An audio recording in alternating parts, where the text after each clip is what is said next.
عمرك كنت في علاقه توكسيك واستثمرت فيها كتير قوي لدرجه ان هي صعبت عليك؟ مش هي البنت اللي كنت في العلاقه التوكسيك معاها او الراجل اللي كنت في العلاقه التوكسيك معاه، العلاقه نفسها صعبت عليك. العلاقه نفسها انت ما حبيتش تفرط فيها عشان انت استثمرت فيها كتير قوي. احنا عشره مع بعض، احنا 3 سنين متصاحبين او مرتبطين او ايا كان، فمش هنسيب بعض دلوقتي يعني. عقلي هفاجئك في الفيديو ده بكام حاجه كده عن نفسك غالبا انت وانا وكلنا وقعنا فيهم. الفيديو ده مش هدفه خالص ان هو يحيرك عن نفسك وعن انت بتفكر ازاي. الفيديو ده هدفه ان انت تبقى واعي لطريقه تفكيرك وواعي لدماغك بتسوحك ازاي. واخد بالك بقى اللي انا قلته لك من شويه ده؟ دي حاجه من ضمن ال5 حاجات اللي هكلمك عليهم النهارده اللي عقلك بيسوحك فيهم. فركز معايا كده وهات لك كوبايه شاي ولا قهوه علشان تشوف بس انت بيضحك عليك ازاي، وما تزعلش، ما تاخدهاش على صدرك. مفيش حد بيضحك عليك، انت بتضحك على نفسك. دي مجموعه انحيازات هكلمك عليها دلوقتي انت بتعملها في نفسك. بس قبل ما نبدا، لو انت بتحب النوع ده من الفيديوهات واول مره تشوفني على اليوتيوب، يا ريت تشترك في القناه لو انت لسه مش اشتركتش، يا ريت يعني بعد اذنك. ويلا بينا نبدا. اول انحياز عقلي هنتكلم عليه مش اللي انا لسه قايله لك من شويه، ده هيبقى رابع واحد. اول واحد اسمه الكونفirmation بايس او الانحياز التاكيدي. عمرك دخلت في نقاش مع حد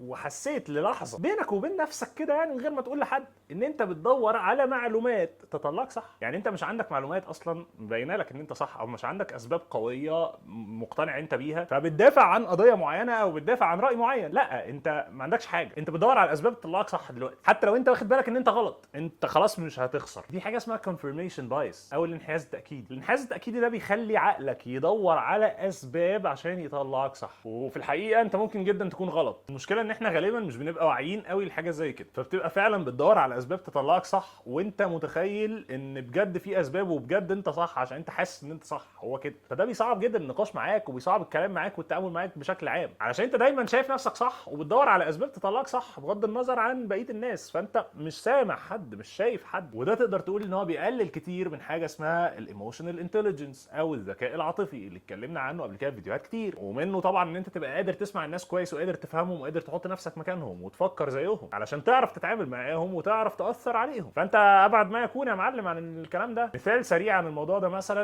الاندرويد والاي او اس او الموبايلات السامسونج والموبايلات والايفون. تحس ان في تيم كده وتيم كده. يا جماعه هو كله في الاخر موبايل، بس التيم اللي بيحب التفاحه على طول بيدافع عن التفاحه وبيطلع اسباب ان هي صح او ان هو اجمد موبايل في الكون، والعكس نفس الكلام. ساعات الموضوع بيتطور من حته ان احنا بنتناقش في سبيكس لحته ان انت مش هتتهزم، انا التفاحه هي فوق الكل. فده كان اول انحياز اللي هو الكونفirmation بايس او الانحياز التاكيد. تعالى بقى نخش على تاني حاجه والكارثه اللي بتاثر في هيبه ناس كتير، دانينج كروجر افكت. ايه دانينج كروجر افكت ده؟ دانينج كروجر افكت ده او تاثير دانينج كروجر بيقول لك ان انت هتبقى واثق في نفسك جدا طول ما انت مش عارف حاجه. يعني انت لو بتبدا تعرف شويه معلومات عن حاجه معينه هتحس ان انت بقيت يعني توب، بقيت فاهم كل حاجه فيها وبقيت تفتي فيها وتعرف ناس طبعا مش عارفه بقى حاجه خالص يعملوا فيها ايه وتنصحهم. ويا سلام بقى لو وقعت في ايد واحد اصلا عنده خبره في الموضوع، بيبقى شكلك عبيط جدا. تلاقي نفسك منفوخ قوي وبتفتي في حاجه انت ما عندكش خبره فيها اصلا، في حين ان انت لما بقى بتتعلمها بجد وتزيد خبرتك فيها وتزيد معرفتك فيها، كل ما بتزيد معرفتك كل ما بتعرف ان انت عندك حاجات كتير قوي لسه تتعلمها فيها. انت مش عارف كتير ولا حاجه، فمخك بيحسسك ان انت فاهم قوي، بيحسسك ان انت جامد قوي، بيديك ثقه في نفسك رهيبه. ومش هقول لك يا سيدي ما تطوعوش، يعني انا مش هقول لك ما تبقاش واثق في نفسك، خليك واثق في نفسك، حلوه الثقه حلوه، بس ما تتصرفش على اساسها. بس ما تخليش الثقه دي في لحظه تحسسك ان انت ما عندكش حاجه تانية تتعلمها او ان انت فوق الكل وخلاص عارف كل حاجه ومحدش المفروض يعلمك. محدش كبير على ان هو يتعلم. لما تحس ان انت كبير على ان انت تتعلم، اعرف ان انت غالبا في خطوه متاخره قوي، انت لسه مش عارف حاجه. علشان اللي متعلم بجد بيبقى عارف ان الكلام ده ملوش نهايه، اي حاجه بتتعلمها في حياتك ملهاش نهايه، هتفضل تتعلمها على طول. خلينا بقى نخش على ثالث انحياز او ثالث حاجه عقلك بيشتغلك فيها. عمرك شفت حاجه حصلت لحد وقلت انا كنت عارف ان الكلام ده هيحصل؟ انا شوف انا كنت بقول لك ايه، انا عارف ان ايوه. عمرك حصل لك الكلام ده؟ اكيد حصل لك او حسيت بيه حتى لو ما قلتوش. دي برضو حاجه اسمها هيندسايت بايس او انحياز الادراك المتاخر. ده انحياز في عقلك بيحسسك ان انت جامد جدا علشان انت كنت متوقع ان ده يحصل. انا كنت متوقع ان الاهلي يخسر 3-0 او يكسب 3-0 عشان بس ما حدش يزعل مني يعني. انا كنت متوقع ان انت هتنجح، انا كنت متوقع ان انت هتفشل. اي حد بيعمل اي حاجه خلاص انت بقى ابو العريف اللي بيبقى متوقع متوقع ان الحاجه دي تحصل او ان هو يعملها. ده بيخليك تبالغ في قدراتك، وده ما بيبقاش حقيقي. انت ولا كنت متوقع ولا حاجه، انت غالبا كان عندك توقعات 50-50، يعني 50-50. فانت لو 50 حصلت فانت انت كنت متوقع. طب ما انت ماشي، ما هو اوبشن، هو موجود، هو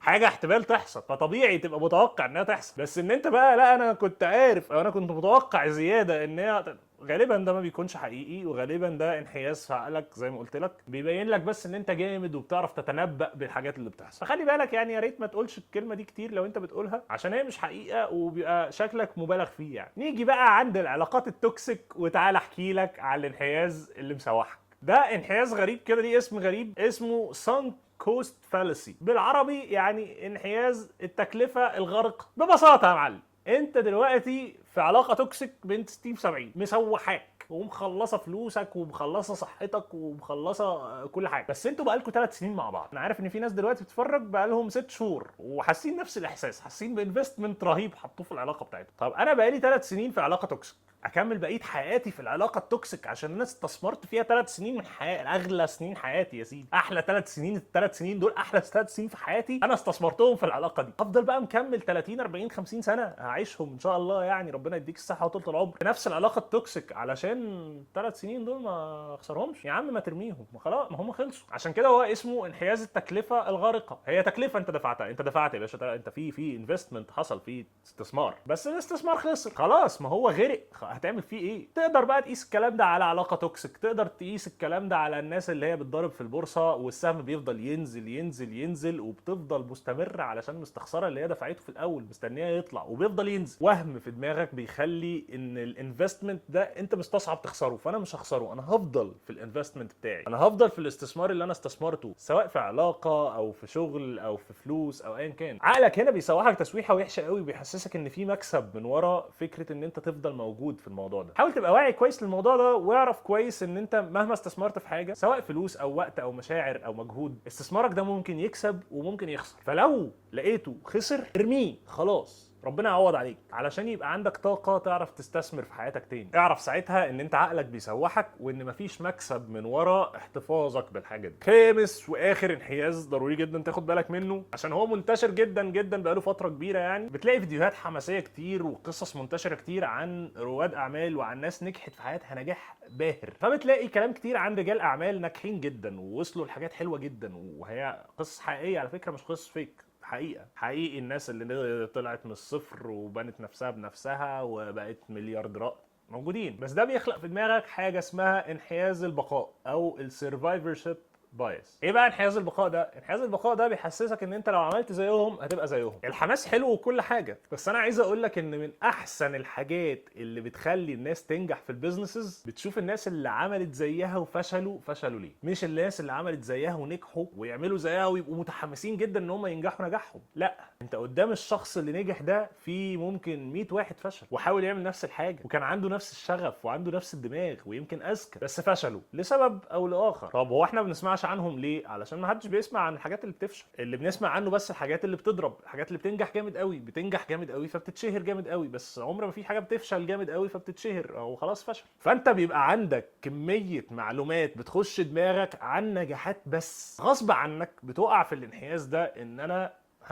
هنجح عافيه، هو انا هنجح، انا هعمل ده فهنجح. حلو جدا ان انت تجرب حاجات جديده وتجرب حاجات كبيره ويبقى عندك طموح، وده ضروري، ده بالنسبه لي اساسي في الحياه. انت لو ما عندكش طموح انت عايش ليه اصلا؟ بس ضروري جدا وانت عندك الطموح تبقى مدرك ان النجاحات اللي انت بتشوفها في حياتك، الحاجات المبهره الجميله دي، هي نسبه صغيره جدا من محاولات كتير فشلت. مش بقول لك ان انت هتفشل، بقول لك شوف بقى المحاولات اللي فشلت دي ممكن تفشل ليه، وحط في دماغك ان انت ممكن تفشل مره واثنين وثلاثه وعشرة علشان تعرف تنجح النجاح اللي في دماغك ده. علشان لو فضلت في نفس الانحياز ده، ان هو انا هعمل ده فهنجح، هتعمل ده فتفشل فخلاص تقع، مش هتعمل ده تاني خلاص، هتلاقيها مش شغاله، وهتحس بقى ان كل الكلام اللي انت كنت بتسمعه ده اصلا ضحك بقى على الناس ونصب وحاجات كده، مع انها مش نصب ولا حاجه، انت بس اللي ظلمته. بس ما تظلمنيش بقى وتبقى مكمل معايا الفيديو لحد دلوقتي وما تعملوش لايك قبل ما تمشي، وكمان ما تشتركش في القناه لو انت لسه ما اشتركتش يعني. وشكرا جدا يا سيدي ان انت اتفرجت لحد دلوقتي. بس كده، سلام عليكم.